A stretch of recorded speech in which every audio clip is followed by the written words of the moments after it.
আমার যুবক ভাই, তোমরা আমাদের আগামী দিনের সম্পদ, নষ্ট হইও না বাপ। ইসলামের জন্য লড়বে কে বাপ? মুরব্বীরা তো চলে যাবে বাপ।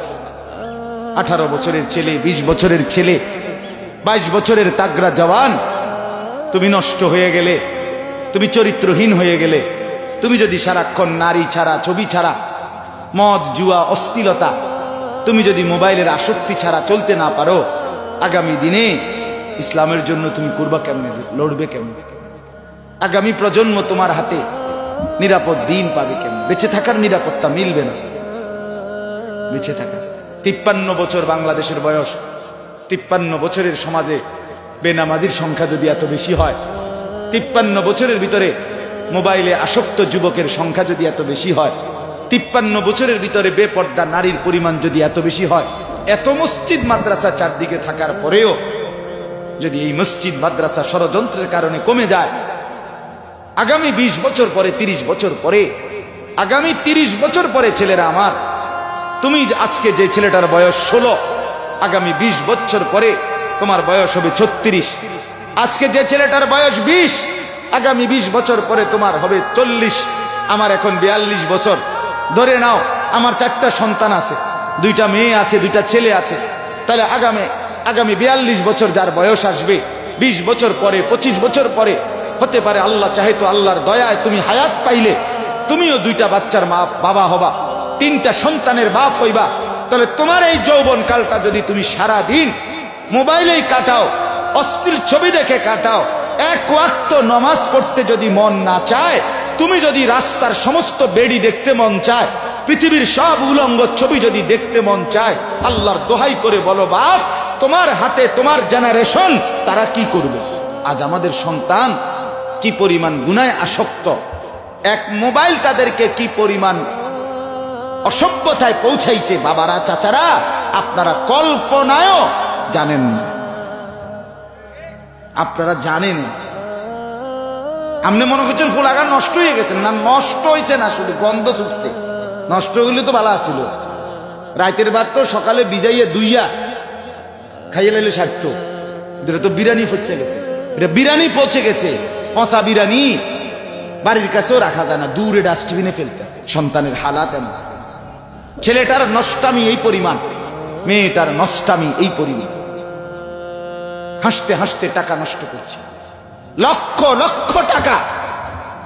অজস্র মানুষ রাস্তাঘাটে, খোলা রোডে ঘাটে, চায়ের দোকানে, ফুটবল খেলোয়াড় খেলে, ক্রিকেট খেলোয়াড় খেলতেছে, তার 4 ছক্কা, তার খেলার জিতা হারা নিয়া কোথায় খেলা? আর এইখানের অসভ্য জানোয়ার এইখানে চায়ের দোকানে, রাস্তার আড্ডায় বৈশা বেট ধরে, বাজি ধরে, জুয়া সম্পূর্ণ হারাম। 1000 টাকা, 2000 টাকা, 5000 টাকা। আরে জুয়াখোর, তোর এই টাকা তোর বাপের না, তোর আল্লাহর দেওয়া, আল্লাহর দেওয়া। তুই কার টাকা নষ্ট করলি? এই জুয়া খেলার অনুমতি কে দিল তোকে? চায়ের দোকানে, রাস্তার পাশে চলতে ফিরতে দেদারসে ছেলে পেলে, মাঝ বয়সী লোক জুয়া খেলতেছে। এটা ছক্কা মানে 1000, এটা আপনার জিতবো এই ম্যাচ 2000। আশ্চর্য কথা, খেলে কারা? টাকা খরচ করে কে? আরে পাগল কি এরকম পাগল হয়নি মানুষ? আহ, একটা টাকা যেই কামাই করুক, আরে ভাইয়া তুমি কামাই করো আর তোমার বাপে কামাই করো, বিদেশে হোক আর লন্ডনে হোক, কেউ সিরা সাবাইয়া কামাই করে না। প্রত্যেকটা টাকার মধ্যে, উপার্জনের মধ্যে কারো না কারো মাথার ঘাম, কপালের ঘাম, কষ্ট আর মেহনত জড়িয়ে আছে। টাকাটা কি এমনি চলে আসছে এটা? তো তুমি যে 2 আঙ্গুলে টিপ্পা অনলাইনে টাকাগুলো শেষ করে দিলা, মোবাইলটা টিপ্পা, তুমি যে অনলাইনে জুয়া খেলে টাকাটা শেষ করে দিলা, এইভাবে তো রাজার ভান্ডারও ফুরায় যাবে, এভাবে তো 7 রাজার ধনও শেষ হয়ে যাবে। আমি অনুরোধ করছি বাপ, আমাদের সমাজগুলোতে খুব বেশি আমার পরিচিত জন, মানে অর্থাৎ এই পরিমাণ আশ্চর্য যে নিজের কষ্টের অর্জিত টাকা এইভাবে জুয়া খেলে, খেলোয়াড়দের পিছন দেখে দেখে, খেলোয়াড় খবরও নাই, হেতে হেতের খেলা খেলে। আর আমার সন্তান, আমার বাবারা, আমার ভাইরা এখানে বৈশা জুয়া খেললা টাকাটা শেষ করতেছে। আল্লাহ তাআলা আমাদের প্রত্যেককে রহম করেন। কোরআনুল কারীমের মধ্যে আছে মদ এবং জুয়ার মাধ্যমে এই বেট বলেন, আপনারা কি বেট করেন না? কিতা বেট, বাজি, বাজি ধরা আর কি, কথা বোঝেন নাই আপনারা? এটা আছেনি আপনার এলাকায়? হ্যাঁ, এই ডাকাইত্রে বলবেন তুই ডাকাত, তুই জুয়ারি, তুই নিকৃষ্ট পাপী বেটা, তুই নিকৃষ্ট পাপী, তুই এই সমাজ নষ্ট করে দিলি, তুই আগামী প্রজন্ম শেষ করে দিলি বেটা। জুয়াখোর, তার পরিণতি এই বেট বলেন, বাজি বলেন, জুয়া বলেন, জুয়ারি শেষ পর্যন্ত নিজের বউ, নিজের মেয়ে, নিজের ছেলে, নিজের আপনজনের ইজ্জত বিক্রি করতেও লজ্জাবোধ করে না। এত নিকৃষ্ট হয়ে যায় মানুষ। শেষ পর্যন্ত বউ বেচ চালায়, শেষ পর্যন্ত সন্তান বেচ চালায়। নিকৃষ্ট পরিণতি। কোরআনুল কারীমে আছে শয়তান তোমাদেরকে, আল্লাহ বলছে মদ এবং জুয়ার মাধ্যমে শয়তান তোমাদের পরস্পরের মধ্যে আদাওয়াত, শত্রুতা তৈরি করে, তোমাদেরকে আল্লাহর স্মরণ ভুলায়া দেয়, তোমাদেরকে নামাজ ভুলায়া দেয়, ইউকিউল আদাওয়া, আদাওয়াত তৈরি করে। আমি এই জন্য অনুরোধ করলাম, কেউ যদি সন্তানের মানুষের দিকে যদি নজর না দেন, আপনার ছেলে, আপনার মেয়ে, আপনার স্ত্রী, আপনার বাবা, আপনার ভাই, আমরা জলজ্জান্ত মানুষ, হিসাব হবে আমাদের, বিচার হবে আমাদের, হাসরের মাঠ আমাদের জন্য, আল্লাহর সমস্ত ফয়সালা আমাদের জন্য। কবর, হাসর, মিজান, ফুলসেরাত এগুলো মানুষের জন্য না গরু ছাগলের জন্য? তাহলে আমরা মানুষ যদি সংশোধন একজন আরেকজনের জন্য না করি, একজন বাবা যদি তার স্ত্রী, ছেলে মেয়ের নামাজ, রোজা, আখিরাত, পরকালের ফিকির না করে, সোফা বানাইয়া কি লাভ, খাট বানাইয়া কি লাভ? আপনার বানানো 50,000 টাকার সোফাতে বসে আপনার স্ত্রী, ছেলে মেয়ে সারাদিন, সারা রাত, রাত 2টা পর্যন্ত আমনের ঘরে রঙিন টেলিভিশনে নর্তকীর নাচ, উলঙ্গ ছবি, জিনা, ব্যভিচার, হিন্দি সিরিয়াল দেখে। এটার মধ্যে আপনার এই সোফা আপনার ব্যবহৃত ঘরের সামান, অথচ আপনার বিবি বাচ্চা নাফরমানি করছে। আল্লাহর কসম, কসম আল্লাহর, আপনি মৃত্যুর পরেও যতদিন এই গুনার সামানগুলো থাকবে, এই রঙিন টেলিভিশন যতদিন থাকবে, যতজন আপনার বউ বাচ্চা, নাতি নাতনি, ফুতের বউ, ছেলের বউ, মেয়ের জামাই রঙিন নাচ গান দেখবে, আল্লাহর কসম এই কোরআন ধরে বললাম, আপনার আমল নামায় ওই নাফরমানদের গুনার 100 সমান গুনাহ আপনার নামও লেখা হবে। অর্ধেক অর্ধেক না, সমান সমান, অর্ধেক অর্ধেক, কদ্দুর কদ্দুর, সমান সমান। কানা আলাইহি মিনাল ইথম মিথলু আতাম মান তাবিআহু, মিথলু মানে সমান, অর্ধেক না, 20% না, 100%। নেক কাজও যেটা রেখে গেছেন, মসজিদে দিয়ে গেছেন, মাদ্রাসায় দিয়ে গেছেন, এখানে যত বাচ্চা আল্লাহর কোরআন পড়বে, আপনার মৃত্যুর পরে আমল নামা এদের নেকির সমান আপনার নামও আসবে, কোনো সন্দেহ নেই। অর্ধেক অর্ধেক, 50-50 না, সমান সমান।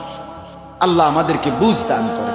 এজন্য আমার বাপ, আমার ভাই, আমার বন্ধু, আমরা পরিবর্তন চাই, বদলাইতে চাই, জিন্দেগি সুন্দর করেন, জীবনের কদর করেন। আমার যুবক ভাই, তোমরা আমাদের আগামী দিনের সম্পদ, নষ্ট হইও না বাপ। ইসলামের জন্য লড়বে কে বাপ? মুরব্বীরা তো চলে যাবে বাপ। 18 বছরের ছেলে, 20 বছরের ছেলে, 22 বছরের তাগড়া জওয়ান, তুমি নষ্ট হয়ে গেলে, তুমি চরিত্রহীন হয়ে গেলে, তুমি যদি সারাক্ষণ নারী ছাড়া, ছবি ছাড়া, মদ, জুয়া, অশ্লীলতা, তুমি যদি মোবাইলের আসক্তি ছাড়া চলতে না পারো, আগামী দিনে ইসলামের জন্য তুমি করবা কেমনে, লড়বে কেমনে? আগামী প্রজন্ম তোমার হাতে নিরাপদ দিন পাবে কেমন? বেঁচে থাকার নিরাপত্তা মিলবে না। বেঁচে থাকা 53 বছর বাংলাদেশের বয়স, 53 বছরের সমাজে বেনামাজির সংখ্যা যদি এত বেশি হয়, 53 বছরের ভিতরে মোবাইলে আসক্ত যুবকের সংখ্যা যদি এত বেশি হয়, 53 বছরের ভিতরে বেপর্দা নারীর পরিমাণ যদি এত বেশি হয়, এত মসজিদ মাদ্রাসা চারদিকে থাকার পরেও যদি এই মসজিদ মাদ্রাসা ষড়যন্ত্রের কারণে কমে যায়, আগামী 20 বছর পরে, 30 বছর পরে, আগামী 30 বছর পরে ছেলেরা আমার, তুমি আজকে যে ছেলেটার বয়স 16, আগামী 20 বছর পরে তোমার বয়স হবে 36। আজকে যে ছেলেটার বয়স 20, আগামী 20 বছর পরে তোমার হবে 40। আমার এখন 42 বছর। ধরে নাও আমার 4টা সন্তান আছে, 2টা মেয়ে আছে, 2টা ছেলে আছে। তাহলে আগামী 42 বছর যার বয়স আসবে, 20 বছর পরে, 25 বছর পরে, হতে পারে আল্লাহ চাহে তো আল্লাহর দয়ায় তুমি হায়াত পাইলে তুমিও 2টা বাচ্চার মা বাবা হবা, 3টা সন্তানের বাপ হইবা। তাহলে তোমার এই যৌবন কালটা যদি তুমি সারা দিন মোবাইলেই কাটাও, অশ্লীল ছবি দেখে কাটাও, এক ওয়াক্ত নামাজ পড়তে যদি মন না চায়, তুমি যদি রাস্তার সমস্ত বেড়ি দেখতে মন চায়, পৃথিবীর সব উলঙ্গ ছবি যদি দেখতে মন চায়, আল্লাহর দোহাই করে বলো বাপ, তোমার হাতে তোমার জেনারেশন তারা কি করবে? বলো ভাই, আল্লাহ দিলে তোমার যখন একটা ছেলে হবে 12 বছরের, 14 বছরে, সে কি করবে? কি মনে হয়? সে জুনায়েদ বাগদাদি হবে, সে বাইজিদ বোস্তামি হবে? দোস্ত আমার, নষ্ট না হবে, নিজেকে নষ্ট না করে, কিয়ামত নিশ্চিত, আখিরাত নিশ্চিত। নিশ্চিত কিনা? কমপক্ষে বিবেকটা যেন এরকম হয়, ভেতরের দিলটা, ভেতরের আত্মাটা যেন এতটুকু পরিমাণ হয় যে গুনাহ করিলে মনটার মধ্যে অস্থিরতা লাগে, নেক কাজ করিলে ভালো লাগে।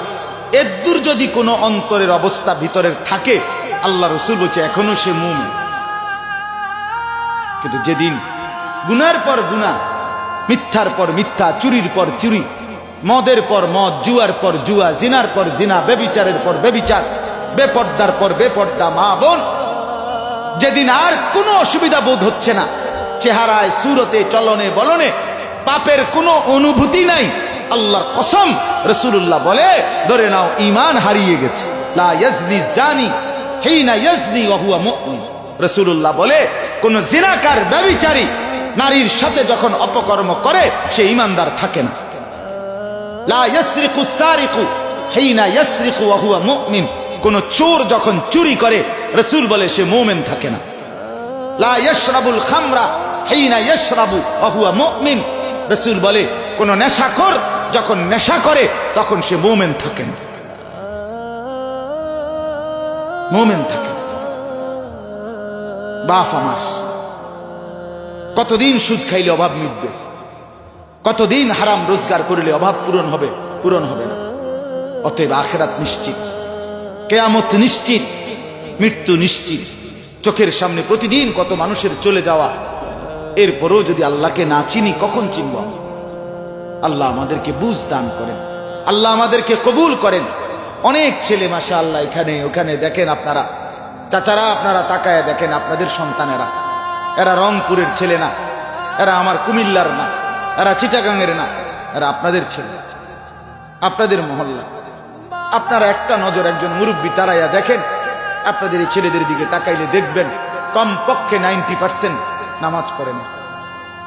আপনি দেখেন, আমারও কোন আমি দাঁড় করাই, তোমাদের চেহারা দেখলে তো বাপ বোঝা যায়। আহা, এজন্য বললাম আমার ছেলেরা, চেহারা দেখলে তো বোঝা যায় বাপ তুমি যে এক ওয়াক্ত নামাজও পড়ো নাই। চেহারাটা কালো, চেহারাটা পাষাণ, চেহারাটা দয়া মায়াহীন, চেহারাটা নির্দয়, চেহারার মধ্যে কোনো রসকস থাকে না। কসম আল্লাহ, হযরত আব্দুল্লাহ ইবনে মাসউদ বলছে, প্রত্যেকটা গুনাহ চেহারা কালো করে, সাওয়াদুন ফিল ওয়াজহ। প্রত্যেকটা গুনাহ, একবার নারী দেখছো, একবার কালো হইছে, আবার আরো আরো আরো।